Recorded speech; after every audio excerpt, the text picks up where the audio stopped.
नमस्ते एवरीवन, इस वीडियो में हम सीरीज एंड पैरेलल का ये प्रॉब्लम सॉल्व कर रहे होंगे। सबसे पहले बेसिक्स पढ़ेंगे, उसके बाद डायरेक्टली प्रॉब्लम के ऊपर जंप करेंगे। अगर आपको बेसिक्स नहीं पढ़ने, क्योंकि मैं मेरे काफ़ी पिछले सीरीज एंड पैरेलल के वीडियोस में बेसिक्स पढ़ा चुका हूँ और मैं वो बेसिक्स वापस नहीं पढ़ाने वाला। मैं बस वो क्लिप जिसमें मैंने बेसिक्स पढ़ा है वो क्लिप उठा के यहाँ पे इसके बाद ऐड कर देने वाला हूँ और उसके बाद प्रॉब्लम के ऊपर हम जंप करने वाले हैं। तो अगर आपको वो क्लिप स्किप करनी है तो डिस्क्रिप्शन में उसके लिए नीचे मैंने टाइम स्टैम्प्स दे रखे हैं, आप डायरेक्टली उन टाइम स्टैम्प्स के सहारे प्रॉब्लम के ऊपर जंप कर सकते हैं इसी वीडियो में। ठीक है, तो अभी सबसे पहले बेसिक्स से शुरुआत करते हैं। अब बेसिक्स में तुम्हें 4 चीज़ें समझने की ज़रूरत है। सबसे पहली चीज़, नोड्स। एक ऐसा पॉइंट जिसमें से 2 से ज़्यादा ब्रांचेस गुजरते हैं उस पॉइंट को नोड कहते हैं। फॉर एग्जांपल ये, अब इसमें से पहला ब्रांच गुजर रहा है, दूसरा ब्रांच गुजर रहा है और तीसरा ब्रांच गुजर रहा है, तो ये एक नोड है।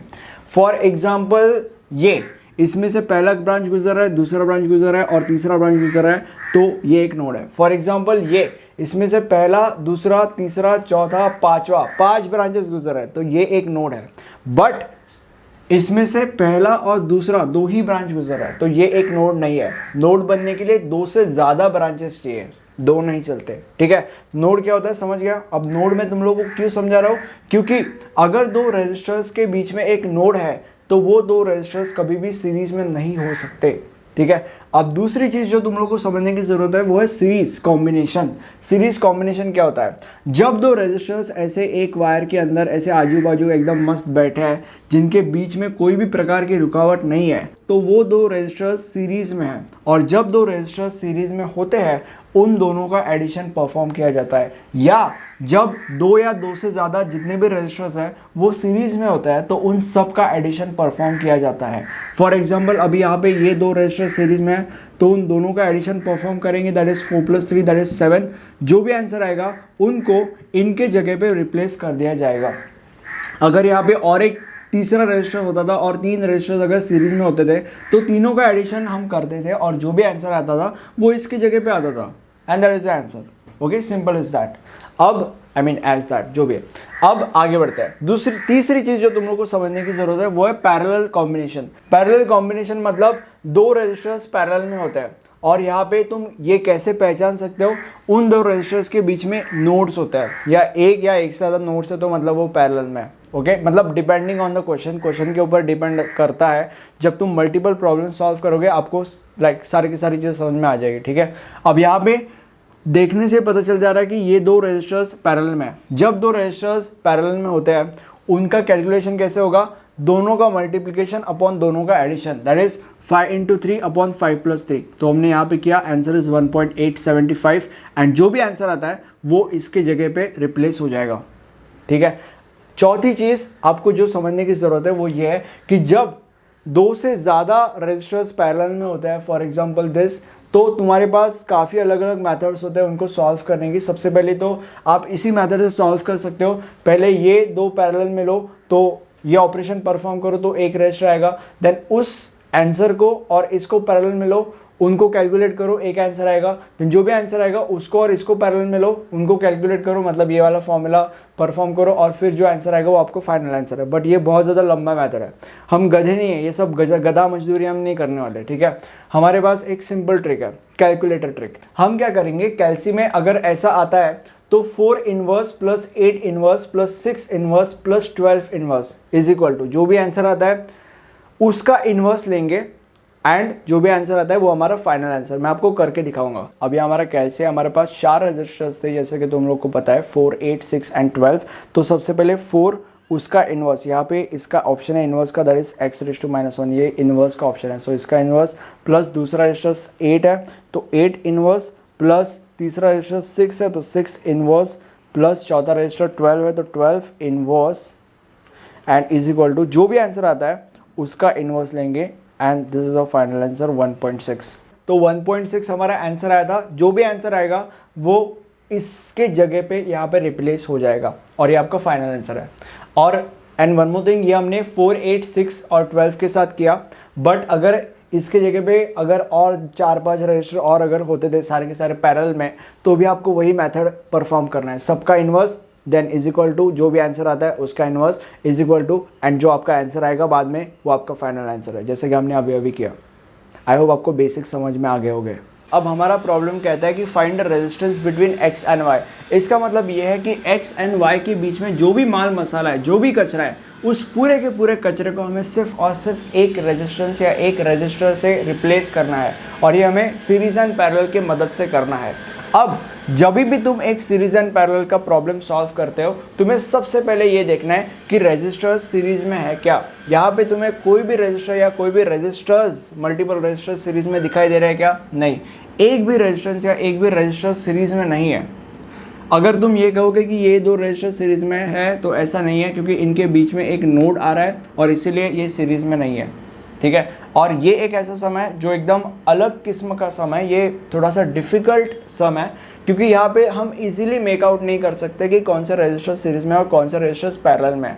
जो बाकी के नॉर्मल सीरीज एंड पैरेलल के सम्स होता है, उनमें आप इजीली मेकआउट कर सकते हो कि कौन सा रजिस्टर सीरीज में है, कौन सा रजिस्टर पैरेलल में है। यहाँ पे आप इजीली नहीं मेकआउट कर सकते हो, और इसीलिए इस सम को हम एक अलग तरीके से सॉल्व करेंगे। अब जो अलग तरीका है उसको हम शुरू करेंगे। जो अलग तरीका है उसका स्टेप नंबर 1 है कि यहाँ पे तुम्हें नोड्स आइडेंटिफाई करना है। नोड्स का मतलब ये होता है कि एक ऐसा पॉइंट जिसमें से 2 से ज़्यादा ब्रांचेस गुजर रहे हैं। अब ये एक ऐसा पॉइंट है जिसमें से 1, 2, 3 ब्रांचेस गुजर रहे हैं, और इसीलिए ये हमारा नोड नंबर 1 है। ठीक है, यहाँ पे हम 1 लिखते हैं। ये एक ऐसा पॉइंट है जिसमें से 1, 2, 3 ब्रांचेस गुजर रहे हैं, और इसीलिए हमारा नोड नंबर 2 है। ये एक ऐसा पॉइंट है जिसमें से 1, 2, 3 ब्रांचेस गुजर रहे हैं, और इसीलिए हमारा नोड नंबर 3 है। ये एक ऐसा पॉइंट है जिसमें से 1, 2, 3 ब्रांचेस गुजर रहे हैं, और इसीलिए ये हमारा नोड नंबर 4 है। राइट, और कोई भी ऐसा पॉइंट नहीं है जिसमें से 2 से ज़्यादा ब्रांचेस गुजर रहे हैं। ये इसमें से 2 ही ब्रांचेस गुजर रहे हैं, ये नोड नहीं है, ये भी नोड नहीं है, क्योंकि इसमें से भी 2 ही ब्रांचेस गुजर रहे हैं। तो बेसिकली नोड्स हमने आइडेंटिफाई कर लिया। अब नोड आइडेंटिफाई करने के बाद जो भी आता है, मतलब बेसिकली ये, इसको हमें रीअरेंज करना है। अब रीअरेंज कैसे करेंगे? देखो, सबसे पहले यहाँ पे देखो एक्स एंड वाई है। ठीक है, मतलब x एंड y के बीच में जो भी करना है वो करने वाले हम लोग, और इसीलिए सबसे पहले हम x एंड y से शुरू करते हैं। तो यहाँ पे मैं सबसे पहले यहाँ पे x लिखता हूँ, ये हमारा x है, ये ऐसा देता है। ठीक है, ओपन सर्किट, ठीक है, ओके, और ये हमारा y है। अब जो भी हमें करना है वो इन दोनों के बीच में करना है। अब ये जो हमारा x है वो नोड नंबर 1 से कनेक्टेड है, और इसीलिए मैं यहाँ पे नोड 1 लिखूँगा। राइट, ये जो y है वो नोड 3 से कनेक्टेड है, और इसीलिए y के बाजू में मैं नोड 3 लिखूँगा। अब हमारे पास क्या बचता है? 2 एंड 4। बट यहाँ पे एक ट्विस्ट है। ट्विस्ट ऐसा है कि 2 एंड 4 यानी कि बेसिकली ये एक ऐसा वायर है जिसमें ना वोल्टेज सोर्स है, ना रेजिस्टेंस सोर्स है, ना करंट सोर्स है, कोई भी चीज़ नहीं है, कोई भी सोर्स नहीं है। जब तुम ऐसे वायर के अक्रॉस आते हो, तुम्हें उसके लिए 2 अलग अलग पॉइंट्स 2 एंड 4 आजू बाजू लेने की ज़रूरत नहीं है। तुम्हें एक ही पॉइंट में दोनों के दोनों पॉइंट्स कवर करने हैं। मतलब यहाँ पे ये पॉइंट तुम कवर करोगे और उसको 2 और 4 नाम दोगे। ठीक है, तो आपने यहाँ पे बेसिकली सारी की सारी चीज़ें कवर कर ली। चारों के चारों नोट्स आ गए और एक्स एंड वाई आ गया, ख़त्म। अब तुम्हें क्या करना है? बस रीअरेंज करना है। ठीक है, कैसे करेंगे? देखो, x 1 के साथ कनेक्टेड है, इसीलिए मैं यहाँ पे स्केल कहाँ गया मेरा, हाँ, तो इसीलिए x 1 के साथ कनेक्टेड है, तो यहाँ पे ऐसे। ओके, अब जो y है वो 3 के साथ कनेक्टेड है और बीच में रजिस्टर है, इसलिए जो हमारा y है वो हम 3 के साथ कनेक्ट करेंगे और बीच में रजिस्टर डाल देंगे, और रजिस्टर का नाम क्या है, आई मीन वैल्यू क्या है, 4। ओके, अब 3 जो है वो 2 के साथ कनेक्टेड है, तो 3 जो है वो 2 के साथ कनेक्ट करेंगे और बीच में रजिस्टर देंगे 3, तो 3 2 के साथ कनेक्टेड है और वो कर देंगे और बीच में रजिस्टर देंगे। अब 3 जो है वो जैसे 2 के साथ कनेक्टेड था वैसे वो 4 के साथ भी कनेक्टेड है और बीच में 6 है, तो इसीलिए 3 जो है वो 4 के साथ भी कनेक्टेड है, मतलब हम ऐसे दे देंगे और बीच में रजिस्टर है। रजिस्टर का नाम क्या है, आई मीन वैल्यू क्या है, 6, और इसीलिए 6। ठीक है, अब आगे बढ़ते हैं। अब 4 जो है वो 1 के साथ कनेक्टेड है, 4 किधर गया, 4 1 के साथ कनेक्टेड है और बीच में है 15 रजिस्टर, तो 4 1 के साथ कनेक्टेड है और बीच में 15 ओम्स। राइट, अब बचा क्या, कितने रजिस्टर्स थे यहाँ पे, 1 2 3 4 5, 1 2 3 4, एक रजिस्टर बाकी है। ठीक है, सो कौन सा रजिस्टर बाकी था, 15 3 6 4, 15 30 बाकी है, तो अभी 1 2 के साथ कनेक्टेड है और बीच में 30 है, तो 1 2 के साथ कनेक्टेड है और बीच में 30 है, तो हम ऐसे लिखेंगे 30, राइट। अब हमें कैसे पता चलेगा कि ये डायग्राम पूरा का पूरा कंप्लीट हो चुका है? जितने रजिस्टर्स यहाँ पे है उतने रजिस्टर अगर तुम्हारे यहाँ पे है तो मतलब डायग्राम खत्म। यहाँ पे 5 रजिस्टर्स थे, यहाँ पे भी 5 रजिस्टर्स है, मतलब डायग्राम खत्म। अब इसको तुम्हें सॉल्व करना है और इसमें हम इजीली आइडेंटिफाई कर सक रहे हैं कि कितने रजिस्टर्स सीरीज में और कितने रजिस्टर्स पैरेलल में है। यहाँ पे ये 2 पैरेलल में, ये 2 पैरेलल में, राइट, और सीरीज में कोई नहीं है फिलहाल तो, और इसीलिए सबसे पहले इन दोनों को और इन दोनों को सॉल्व किया जाएगा। सो यहाँ पे सबसे पहले ये स्टेप नंबर 1 लिखा मैंने, यहाँ पे सबसे पहले स्टेप 2 लिखता हूँ मैं यहाँ पे, और यहाँ पे हम लिखते हैं रीअरेंजिंग द सर्किट। उसके बाद स्टेप नंबर 3, अब इसमें जब 2 रजिस्टर्स पैरेलल में होते हैं कैसे कैलकुलेट करते हैं? Multiplication upon division. So that is 30 × 15 upon 30 + 15 और आंसर आता है 10, ठीक है। और इसका 6 × 3 अपॉन 6 + 3 और आंसर आता है 18 अपॉन 9 = 2। जो भी आंसर्स आते हैं वो इनके जगह पे रिप्लेस हो जाएंगे, मतलब इसके जगह पे इसका आंसर यानी कि 10 आ जाएगा और इसके जगह पे इसका आंसर यानी कि 2 आ जाएगा। अब ये आ गया हमारे पास, इसके जगह पे हमने इसका आंसर रिप्लेस कर दिया विच वॉज 10 एंड इसकी जगह पे इसका आंसर हमने रिप्लेस कर दिया विच वॉज 2।